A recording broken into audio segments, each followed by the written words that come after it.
আমি আগের দিন তোমাদের সঙ্গে যে ভিডিওটা শেয়ার করেছিলাম সেই ভিডিওটার কিন্তু দ্বিতীয় পর্ব। তো হ্যালো বন্ধুরা, আশা করছি সকলেই ভালো আছো। স্বাগত জানিয়ে আজকের ব্লগটা শুরু করছি। এখন বাজে সকাল 10:30 আর আমি পুজো ঘর থেকে সোজা চলে এসেছি রান্নাঘরে। আজকে আমি তোমাদের সঙ্গে অনেক অনেক রান্নার রেসিপি শেয়ার করব। তো ভিডিওর সঙ্গে থাকো, দেখতে থাকো। আজকে রান্না কিন্তু সমস্ত কিছু নিরামিষ আর শুক্রবার আজকে। তো চলো শুরু করি। আমি প্রথমে কিন্তু কচু শাকটা সেদ্ধ করে নিচ্ছি। কচু শাকের পরিমাণটা অনেকটা, তো কড়াইতে সেই তখন থেকে সেদ্ধ হচ্ছে। শাশুড়ি মা একটু চিড়ে ভাজলো গোলমরিচ দিয়ে, এটা দিয়ে কিন্তু চাটা খাওয়া হয়েছিল, আর বাদবাকিটা ঠান্ডা হতে এখন আমি কোটোয় ভরে নিচ্ছি। কচু শাক না, আমি মাছের থেকে নিরামিষ খেতে বেশি ভালোবাসি। তো আগের থেকে আমি ছোলাটা ভিজিয়ে রেখেছিলাম। তো কচু শাকটা সেদ্ধ করে নিয়েছি, জলটাকে ঝরিয়ে নেব। আর এই জলটা এমনি টানতে সময় লাগে, তো আমি জলটাকে ফেলে দিই। আবার অনেকেই বলে জলটা যদি রাখা হয় তাহলে কচু শাকটা মিষ্টি হয়, তো মিষ্টির দরকার নেই, সময় অনেক লাগে। তো শাশুড়িমা এখানে সবজি কাটছে, এখন কাটছে লাউ। নিরামিষের অনেক আজকে রেসিপি শেয়ার করব, তো তোমরা রেসিপি দেখো। আর কচু শাক খেতে কে কে ভালোবাসো কমেন্টে তোমরা জানিও। আজকের কচু শাক আমি একটুখানি আদা কাঁচা লঙ্কা বাটা, লবণ হলুদ আর একটু জিরে ফোড়ন দিয়ে রান্না করছি, শুকনো লঙ্কা তেজপাতা দিয়ে। তো এখন আমি দিয়ে দিচ্ছি কচু শাকটা। আমি লঙ্কা বাটাটা কেন দিয়েছি বলো তো, যেহেতু আমার কাছে বাটা রয়েছে। শুধু শুধু লঙ্কা চিড়ে দিলে না, যখন মেখে খেতে হয় লঙ্কাগুলো বাদলে খুবই বিরক্তকর লাগে, সেই জন্যই আমি লঙ্কা বাটাটা দিয়েছি। কচু শাকে কোনো মশলা লাগে না।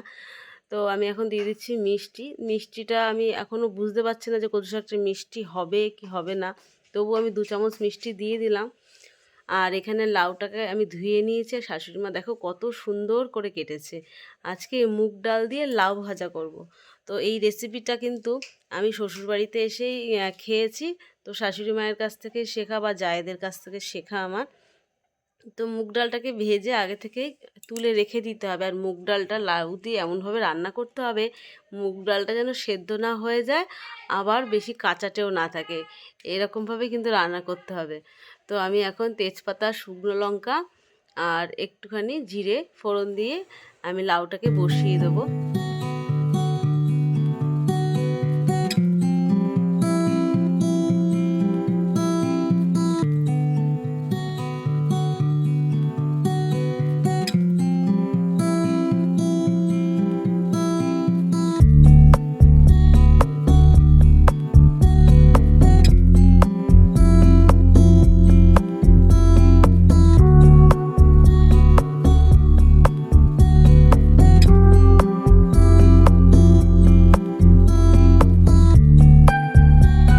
কচু শাকটা রান্না করতে কিন্তু আমার পাক্কা 1 ঘন্টা লেগেছে। এর যে রসটা থাকে এটা কিন্তু গলা চুলকায়, এবার স্বাদটাও কিন্তু খুব একটা হয় না। যত রস টানানো যাবে কচু শাকের স্বাদ কিন্তু তত হবে।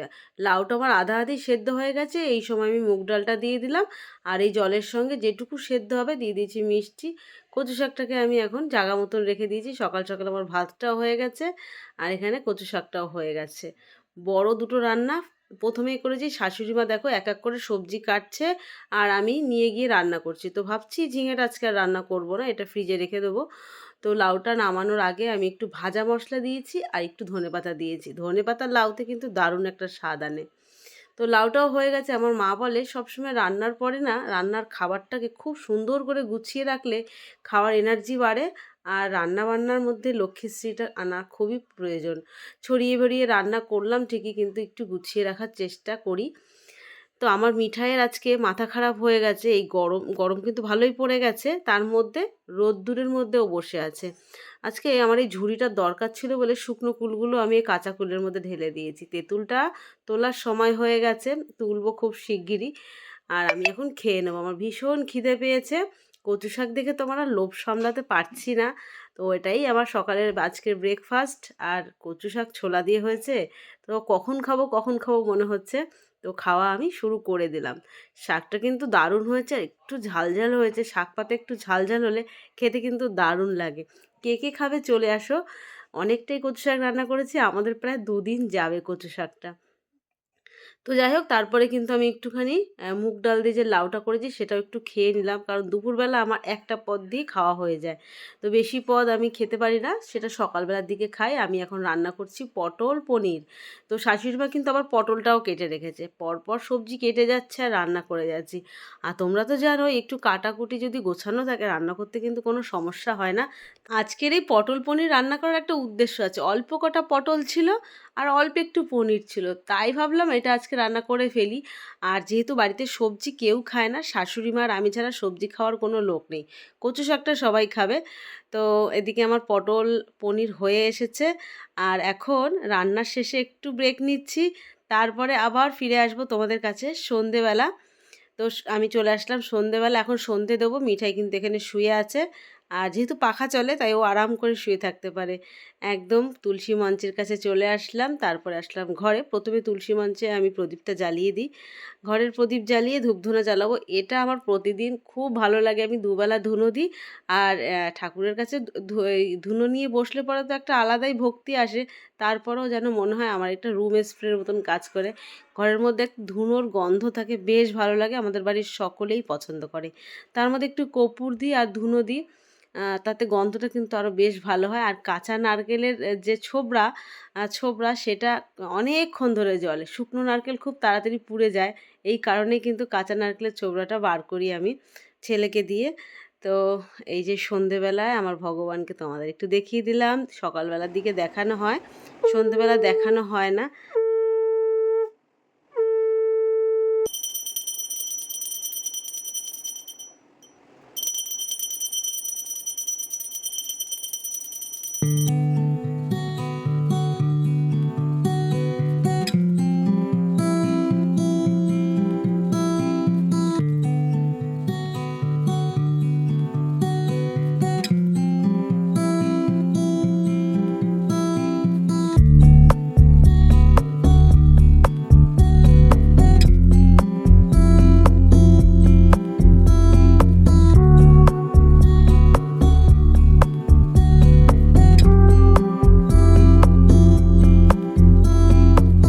তো বন্ধুরা, আজকে তোমাদের সঙ্গে যে ব্লগটা শেয়ার করলাম, ব্লগটা তোমাদের কেমন লাগলো? ব্লগের কোনো অংশ যদি তোমাদের ভালো লেগে থাকে তো আমাকে লাইক কমেন্ট করতে পারো, আর আমার পরিবারে নতুন হয়ে থাকলে আমাকে ফলো করতে পারো। তো তোমাদের কেমন ব্লগ দেখতে বেশি পছন্দ সেটা আমাকে কমেন্টে তোমরা জানিও। তো তোমরা সবাই ভালো থেকো, সুস্থ থেকো, বা